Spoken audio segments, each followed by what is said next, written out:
A paz do Senhor.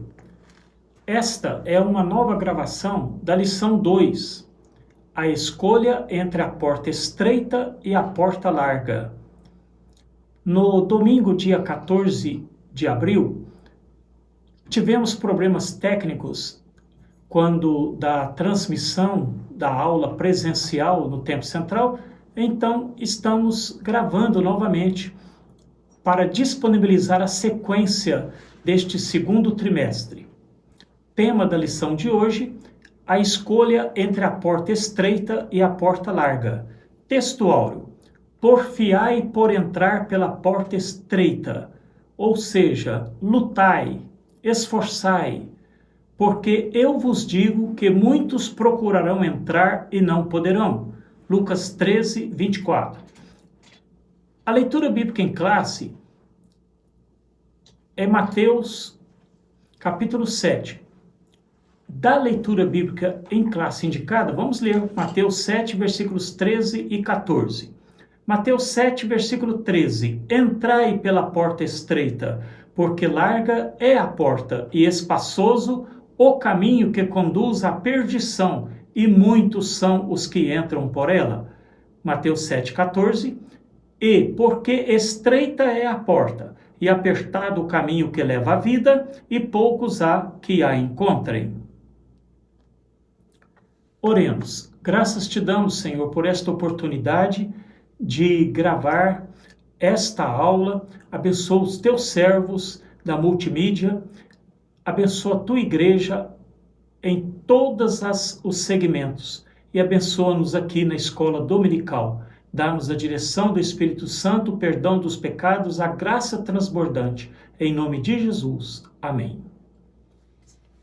Todos os versículos citados são da Almeida Revista e Corrigida.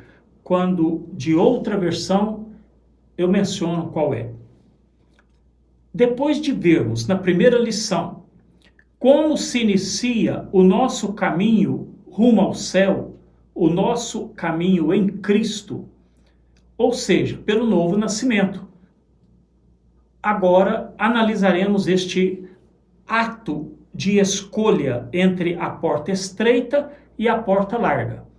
Na vida espiritual, iniciamos um caminhar. O tema do trimestre da revista, que é uma revista temática, a carreira que nos está proposta. E a escolha da carreira, da caminhada, da peregrinação é nossa. Começamos ou na porta estreita ou na porta larga. Efésios 2:8, porque pela graça sois salvos por meio da fé, e isso não vem de vós, é dom de Deus. Vamos falar das portas e dos caminhos. A porta estreita. Porta. No Antigo Testamento, há 3 palavras que trazem tal significado: Dal, Delet e Saar. E no Novo Testamento, outras 3 palavras no grego: Tira, Pifé e Pilon. O sentido, tanto no hebraico, as 3 palavras do hebraico, quanto as 3 palavras do grego, é o mesmo. Ou seja, de uma abertura que permite a entrada e saída de pessoas, de animais e de coisas. O Senhor Jesus sempre usava elementos comuns do dia a dia. Porta, caminho, são coisas muito inseridas no dia a dia nosso até hoje, quanto mais naquela época que as cidades antigas da Palestina maiormente não tinham praças. Então os moradores se reuniam e se encontravam junto às portas da cidade para comprar e vender. Marcavam, agendavam encontros lá junto às portas. E na Jerusalém bíblica contavam-se 12 portas. Você pode ler sobre elas em Neemias capítulo 3 e Neemias 12:39. Hoje, na Jerusalém moderna, mas na parte velha da Jerusalém de hoje, existem 8 portas ainda e com outros nomes diferentes dos citados no livro de Neemias. Portanto, a ideia da metáfora de porta estreita está enraizada na imagem, na cultura, na tradição judaica e cristã. As portas estreitas das antigas cidades palestinas serviam para controlar o acesso e também como estratégia de proteção contra invasores. Então, a imagem era muito conhecida deles, quando o Senhor Jesus a citou. E o Senhor Jesus falou também do caminho apertado. O léxico grego de Tyre nos ensina que caminho, usado aqui como metáfora, como figura de linguagem, é especialmente frequente no hebraico do Antigo Testamento, quanto no grego do Novo Testamento, e denota caminho, um curso de conduta. Nós diríamos assim: cuidado com este caminho que você está andando, ou seja, cuidado com a sua conduta, cuidado com a sua maneira de pensar. Nós diríamos: esse caminho não é bom. Ou seja, cuidado com a sua maneira de pensar, tenha prudência com seus sentimentos, com as suas decisões. Então, caminho como metáfora, como figura de linguagem, é muito frequente na Bíblia e traz a ideia de uma jornada a ser percorrida. Figurativamente, o modo como se anda. E caminho estreito, strong, nos ensina que estreito origina-se do verbo grego tilo. A pronúncia, ela quase tem um C cedilha. Tilbo. Propriamente, comprimir, pressionar. Figurativamente, ser afligido, angustiado, oprimido. Eu estou andando por um vale estreito, ou seja, estou andando em aflição, angustiado. Sobretudo, a origem desta palavra, estreito, era comumente usado no sentido de uma prensa para espremer uvas, a fim de colher o suco da videira. Assim como as uvas são pressionadas para produzir vinho, nós também podemos sentir pressão em nossas vidas, enquanto nos esforçamos por vivermos de acordo, em obediência aos ensinamentos do Senhor Jesus. Caminho estreito, enfrentamos oposição, lutas, ardis do inimigo e até mesmo sofrimento. Meus amados, ao escolhermos o caminho apertado, estreito, escolhemos uma vida de integridade, sem mistura do curso deste mundo. Uma vida de amor, uma vida de serviço a Deus e ao próximo. É um caminho apertado, um caminho estreito, porque o Senhor Jesus mandou: amai os vossos inimigos. É fácil amar as pessoas próximas de nós, que fazem benefícios a nós, mas amar o inimigo, a Bíblia diz: bendizei os que vos maldizem, falai bem de quem fala mal de você. Isso é muito difícil. E a Bíblia diz também para nós ajudarmos a quem nos maltrata. Então, o caminho estreito é assim, um caminho de amor e um caminho de serviço a Deus, porque às vezes caímos na tentação de pensar: eu faço tanto pelo reino de Deus, a igreja não me vê, ninguém me acolhe, ninguém me ajuda, e achamos-nos, mesmo estando em multidão, nos sentimos solitários, desprezados, postos em último lugar. Então o caminho é estreito, mas por este caminho chegaremos à vida eterna. Vamos falar da porta larga e do caminho espaçoso. Porta larga e caminho espaçoso é seguir o curso deste mundo. Você está andando num caminho espaçoso e entrou pela porta larga quando você segue segundo este mundo, vive, pensa, age segundo este mundo, vive, pensa e age. Prazeres terrenos e carnais postos antes e acima dos mandamentos divinos.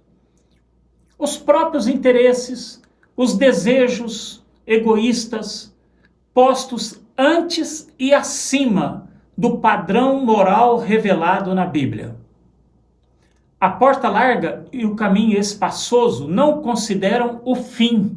Este é o grande problema da porta larga e do caminho espaçoso. Não considera o fim.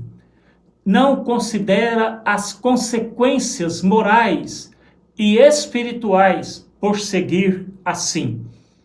Segundo aos Coríntios 2:11, está escrito: porque não ignoramos os seus ardis. A porta larga e o caminho espaçoso é uma armadilha do diabo para tanto afastar os mundanos do caminho do Senhor, quanto para desviar os desapercebidos da fé salvadora. Mas qual é o ardil de Satanás? Eu vou lhe explicar. A porta larga e o caminho espaçoso é uma armadilha de Satanás porque ele promovem a satisfação imediata. Entrar pela porta larga e andar pelo caminho espaçoso tem, na aparência, uma satisfação imediata, um prazer instantâneo, agora, diferente da porta estreita e do caminho apertado, que exige perseverança em seguir ao Senhor, que exige persistência em fazer o bem, que exige estar em submissão aos mandamentos do Senhor. A porta larga e o caminho estreito são uma provação para seguir contra a multidão que maiormente escolheu a porta larga e o caminho espaçoso. Então, você entrar pela porta estreita e seguir pelo caminho estreito é uma provação contra a multidão que anda no curso deste mundo. Por que entrar pela porta estreita é difícil? É uma porta aberta, porém difícil. Mateus 16, versículo 24. Então disse Jesus aos seus discípulos: se alguém quiser vir após mim, olha a condicional, se alguém quiser vir após mim, renuncie-se a si mesmo. Tome sobre si a sua cruz e siga-me. Em outras palavras, hoje nós diríamos, para seguir Jesus, é preciso remar contra a maré da multidão. É preciso ir contra as próprias inclinações do nosso coração. É preciso ir contra os apetites carnais e dos maus sentimentos que nos assaltam. Lutar contra a vontade da nossa natureza caída é trabalhoso, é difícil. A nossa natureza caída, ela quer discutir no trânsito, ela quer discutir na fila, ela não leva desaforo para casa. Então é assim, o caminho largo. Mas a recompensa por lutarmos no caminho estreito será proporcional às adversidades que temos hoje. Seguir pela porta estreita é difícil, porque significa negar-se a si mesmo. É difícil, porque significa intolerância aos pecados, às concupiscências, aos vícios mundanos. É difícil, porque enfrentamos todas as seduções, as atrações que nos afastam de Deus. Um pregador, pastor de outro estado me contou o seguinte, ele me contou aqui em Uberaba.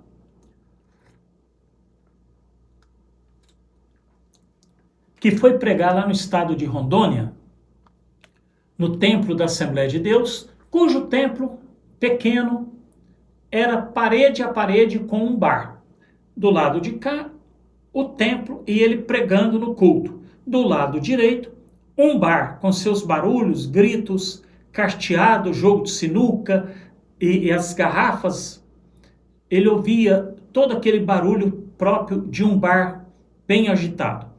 E do lado esquerdo, o templo pequeno da Assembleia de Deus e ele pregando. Na porta, encostou no batente um moço. O moço encostou, ficou ouvindo ele pregar. O diácono logo foi lá, convidou ele para entrar mais, assentar-se. Ele recusou, resistiu, não atendeu o convite, saiu e foi para o bar. Minutos depois, o pregador, este meu amigo de ministério, ele me contou que ouviu gritos, garrafas quebradas, uma agitação, povo correndo, e aquele mesmo moço que antes estivera lá, ele voltou todo ensanguentado, porque fora esfaqueado, levou facadas numa briga de bar e caiu dentro do templo e morreu.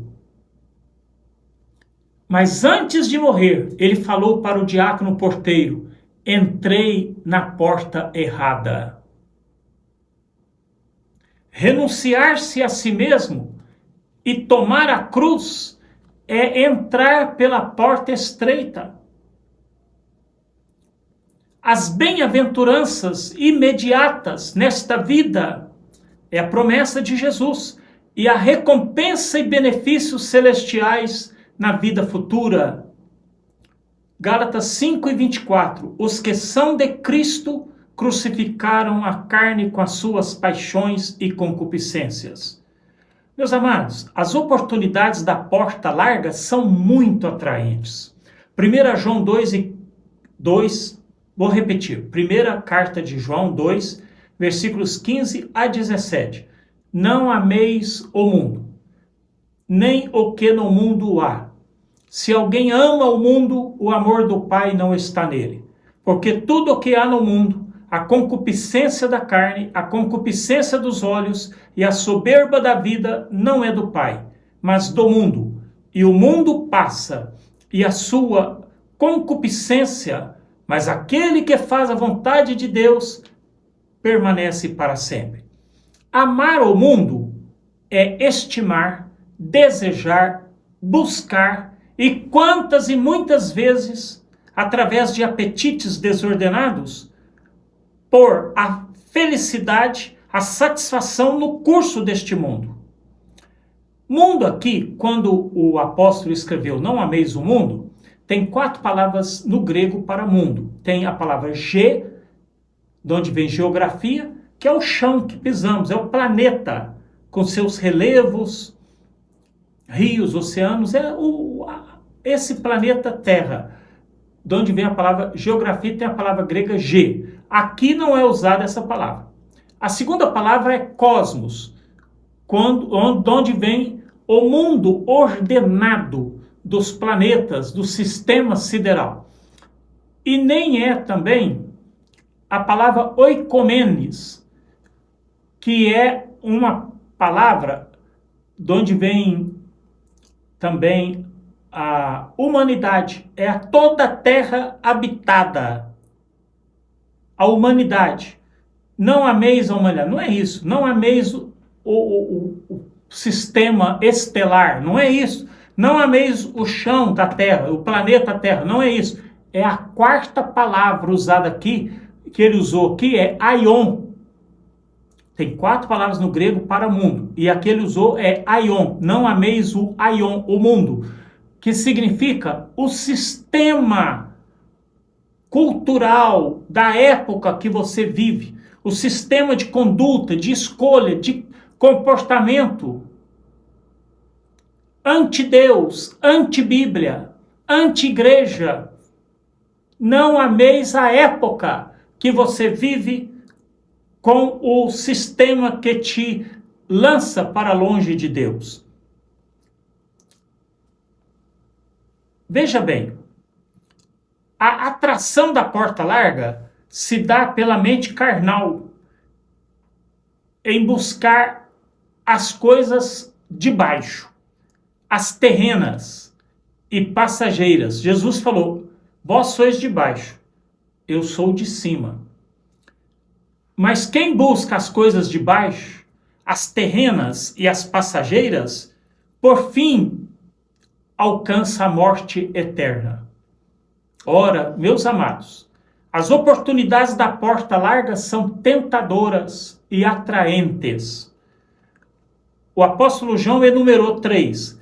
O desejo da carne, concupiscências. O desejo da carne. O desejo da carne é satisfeito pelos sentidos externos que temos: o tato, o paladar, o olfato, o olhar e o ouvir. O tato. Você pega o que lhe atrai, seja para o bem, seja para o mal. Paladar. Você expressa o que você se alimenta. Glutonaria é um pecado do paladar. Aqui, claro, está no sentido figurado também. Um irmão em Cristo, jovem, lamentando que não tinha vitória durante a semana. Então eu perguntei a ele: do que você se alimenta durante a sua semana? E ele entendeu que eu estava falando do cardápio dele. Mas eu estava falando do seu paladar, do seu apetite desordenado carnal. O que você se alimenta na sua mente, no seu coração? Então você expressa o que você alimenta. Há alimentos que prejudicam a pele, a saúde da pele, por exemplo. Então tem erupção na pele causada pelos alimentos. Vamos pôr isso no sentido figurado e espiritual. Você expressa o que você alimenta. Vive nas rodinhas das anedotas picantes, põe o que é mal diante dos olhos, e então você vai se alimentando e então vai expressar a carne. Concupiscência ou desejo da carne vem pelo olfato também. Como assim, pastor Eliel Goulart? Significa as narinas, o olfato, na Bíblia, significa o discernimento. Nós percebemos que tem um gás aberto em casa. Olha, tem um gás aberto. Pelo olfato, nós discernimos, percebemos. Vamos pôr isso no sentido espiritual. A percepção do que é espiritual ou carnal. Pelo olfato, comparado na Bíblia a discernimento, percepção. E também a concupiscência da carne é pelo olhar. Lamentações 3:51. O meu olho move a minha alma. E do ouvir. A voz que você atende é a que define o seu futuro. João 10:27. O Senhor Jesus disse: as minhas ovelhas ouvem a minha voz, e eu conheço-as, e elas me seguem. Vou repetir. A voz que você atende é que define o seu futuro. O apóstolo João falou do desejo dos olhos, da concupiscência dos olhos, ou seja, as coisas mundanas da porta larga, que são vistas pelos olhos, desejadas e procuradas pelo coração. Sobretudo, as riquezas pelas quais nos desgastamos e que ficam aqui. Eu tinha um querido colega que ele me disse: até os 30 anos estarei rico, e parece que ele ia alcançar isso mesmo. Porém, próximo dos 30 anos, ele perdeu tudo e me disse pessoalmente que ele estava alcançando tudo, porém indo para o inferno. Não se preocupe, porque o Senhor mudou o seu cativeiro. Ele é bem-aventurado hoje. 1 Timóteo 6 e 7. Porque nada trouxemos para este mundo, e manifesto é que nada podemos levar dele. Entrar pela porta larga é muito doloroso ao final, pois conclui-se ao final da vida que correu atrás do vento. E a terceira que o apóstolo diz é o orgulho da vida, a soberba da vida. Orgulho é uma característica principal de Satanás. Sim, aquelas coisas da porta larga, que as pessoas têm tanto orgulho, toda aquela pompa de soberba por roupas, a melhor casa, os melhores móveis, carros, equipamentos, estilo de vida, viagens, coisas que trazem honra deste mundo, curtidas, comentários positivos, e assim gratificam o orgulho próprio, a soberba da vida e a vaidade. Orgulho da vida inclui o desejo de vanglória, de louvor a si mesmo. Isto não vem da porta estreita, senão da porta larga. Vamos falar das exigências da Bíblia. É porque as exigências da Bíblia, e em toda a Bíblia, os homens são divididos em duas classes. Os que entram pela porta estreita e os que entram pela porta larga. Os homens são divididos em duas classes, ovelhas perdidas ou ovelhas resgatadas no redil do Senhor. Convidados recusando e convidados festejando. Virgens sábias e virgens loucas. Ovelhas e bodes. Nas trevas ou na luz. Mortos nos delitos e pecados ou vivos para Deus. Filhos de Deus ou filhos da ira. Segundo aos Coríntios 5,17. Assim que, se alguém está em Cristo, nova criatura é. As coisas velhas já passaram, eis que tudo se fez novo. Quem se entrega a Cristo, meu amado, quem pertence a Cristo, tornou-se uma nova pessoa. A velha vida se foi e uma nova vida começou. Este é o ponto das exigências do caminho estreito. Como se entra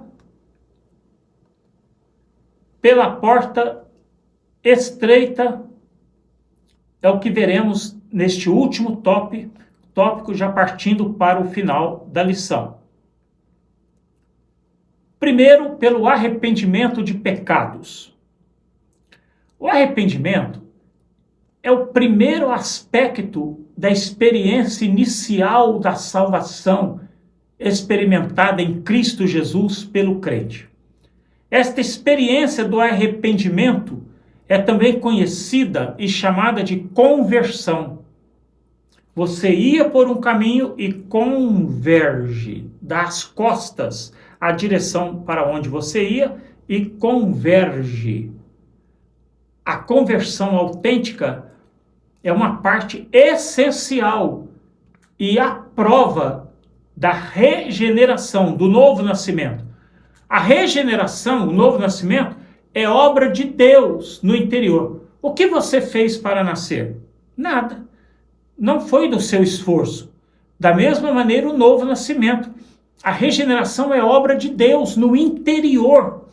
E a conversão é o exterior da salvação. Por parte do convertido.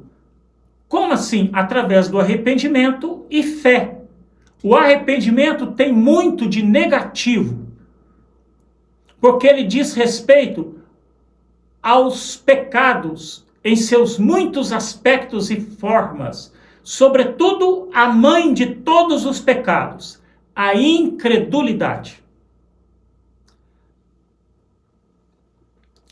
A outra maneira de entrar pela porta estreita e pelo caminho do céu é a confissão de pecados. Meus amados, a manifestação do arrependimento é uma atuação interna da alma. Você se arrepende de dentro para fora. Por isso, você é transformado de dentro do espírito, alma e corpo. Mas tem uma expressão exterior. Você expressa o que primeiro foi transformado no seu interior, você expressa no exterior. A sua manifestação exterior, a primeira dela, é a confissão de que você é um pecador. Confissão a Deus. Salmos 32, versículos 3 a 5. Enquanto calei os meus pecados, envelheceram os meus ossos pelos meus constantes gemidos todo dia. Porque a tua mão pesava dia e noite sobre mim, e o meu vigor se tornou em sequidão de estio. Confessei-te, o meu pecado, e a minha iniquidade não mais ocultei. Disse, confessarei ao Senhor todas as minhas transgressões, e tu perdoaste a iniquidade do meu pecado. Todo pecado é contra Deus, contra a vontade de Deus, contra a autoridade de Deus, contra a sua palavra, sua justiça e sua bondade. O mal terrível do pecado está principalmente no fato de que é oposição a Deus, ofensa contra o seu caráter. Então, o mal do pecado é o elemento que dá ao pecador, quando confessa, uma perda da paz interior, uma ansiedade de pôr em ordem e um peso de preocupação. Confessando os seus pecados, ele é aliviado pela graça, pela bênção, pelo poder, pela paz e pela alegria do perdão de Deus por Cristo Jesus. E a outra maneira de entrar pela porta estreita e o caminho apertado, o caminho da salvação, é produzindo frutos de arrependimento. Ao produzir frutos dignos de arrependimento, as pessoas olham para você e dizem, é um novo marido, é um novo pai, é um novo trabalhador, é um novo filho, é um novo homem, porque está produzindo frutos de arrependimento. O pecador dá as costas ao estado de pecado que ele vivia e volta-se para o que agrada a Deus. Está sujeito a pecar? Sim, mas não mais a viver no estado constante de pecado. Um fruto principal do arrependimento é o pleno abandono do pecado. É sentir tristeza quando resvalamos os pés, precipitamos em palavras, em olhares, em pensamento, sentimos-nos culpados e de imediato, Senhor, perdoa-me. Abandona o que Deus perdoa e renuncia a tudo que Deus te resgatou de volta. Olha, presta atenção, frutos de arrependimento não podem ser confundidos com remorso. Judas sentiu um remorso tão grande por ter traído a Jesus que ele se suicidou. Isso não é arrependimento, é remorso. Frutos de arrependimento não pode ser confundido com tristeza ou sentimento de culpa. Não, é renúncia ao pecado. É dizer não, dar as costas, abandonar. Trata-se de uma mudança radical. Mateus 3:8, produzi, pois, frutos dignos de arrependimento. Frutos dignos de arrependimento inclui a alegria da salvação, a esperança da vida eterna, a mortificação do corpo e a vivificação pelo Espírito Santo, a certeza do perdão que se fez possível pelo sacrifício substitutivo, chamado na Bíblia de vicário, e pela ressurreição do Senhor Jesus. Frutos de arrependimento faz o convertido a nova criatura entender plenamente o versículo de Lucas 15:10. Há alegria na presença dos anjos de Deus por um pecador que se arrepende.